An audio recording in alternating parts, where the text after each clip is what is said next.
Ermənistanda baş nazir Nikol Paşinyanın impiçmenti yenidən gündəmdədir və bu dəfə müzakirələr daha fərqli mərhələyə qədəm qoyub. Keçmiş prezident Serj Sarkisyanın rəhbərlik etdiyi Respublika Partiyası Paşinyanın postundan kənarlaşdırılmasını gündəmdə saxlamaqla yanaşı, hətta bu postda görmək istədikləri şəxsin adını da açıqlayıb. Müxalifət partiyasının baş nazirliyi üçün namizədi Armen Aşutyan'da. Ancaq bu şəxs partiyanın sözügedən postda görmək istədiyi ilk namizəd deyil. Ermənistan Respublikaçıları Milli Təhlükəsizlik Xidmətinin sabiq rəhbəri Artur Vanetsyanı əvvəlcə namizəd kimi irəli sürüb. Ancaq qərar dəyişdirilib və partiyanın siması Aşutyana üstünlük verilib. 1975-ci ildə İrəvanda doğulmuş bu şəxs 2009-2016-cı illərdə Ermənistanın elm və təhsil naziri vəzifəsində çalışıb. Aşutyan Sarkisyanın hakimiyyəti illərində və bundan sonra da Respublika Partiyasında kifayət qədər yüksək vəzifələr tutub. O, 2023-cü ildə korrupsiya ittihamı ilə qısa müddətli saxlanılıb. Hazırki baş nazir Nikol Paşinyanı 2020-ci ildə kapitulyasiya aktına imza atdığına görə vətən xaini adlandıran Aşutyan Rusiyaya xüsusi həssaslığı ilə seçilir. Ermənistan müxalifətində Paşinyanın rəqibinin Aşutyan olduğunu iddia edənlər az deyil. Ancaq bu iddialar müxalifət tərəfdarlarının seçkilərdə nə dərəcədə söz sahibi olub-olmadıqları fikrini formalaşdırır. Analitiklər bildirirlər ki, Serj Sarkisyan və komandası baş nazir postuna seçkilərdə səlahiyyət sahibi olan tərəf deyil. Müxalifət və onların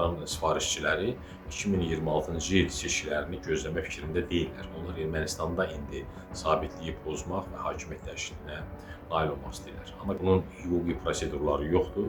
Ermənistan parlamentli respublikadır və burada baş naziri parlament seçir, yəni parlament çoxluğuna sahib olan siyasi qrup və partiya baş naziri müəyyən edir və ondan sonra da hökumət baş nazirinin istəyi ilə formalaşır.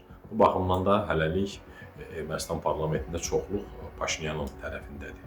Yəni Sarkisyanın da, hətta Köçərin və digər müxalifət qüvvələrinin də bu gün hamısının birgə fəaliyyəti bu imkanı yaratmır ki, onlar parlamentdə nəyisə təsir etsinlər. Təhlillər göstərir ki, Ermənistanda Paşinyanın impiçmenti fonunda daxili çəkişmələr qaçılmazdı. Bu mənada prosesin necə nəticələnəcəyi ictimai rəydən də asılıdır. Ekspertlər müxalifətin bu planının Paşinyana təzyiq mexanizmi olduğunu bildirirlər. Sadəcə olaraq bu seçki qabağı Nikol Paşinyana siyasi təzyiqdir. Həmçinin xarici ölkələrin müxtəlif mərkəzlərin Ermənistanda seçki ərəfəsində diqqəti cəlb etmək və Ermənistanda siyasi mühitin böhranlı olduğunu diqqət çəkməkdir. Xüsusilə həmçinin Rusiyanın da diqqətini çəkmək və Serj Sarkisyanın bu prosesdə aktiv olduğunu, Nikol Paşinyana təzyiq etdiyini göstərməyə çalışırlar.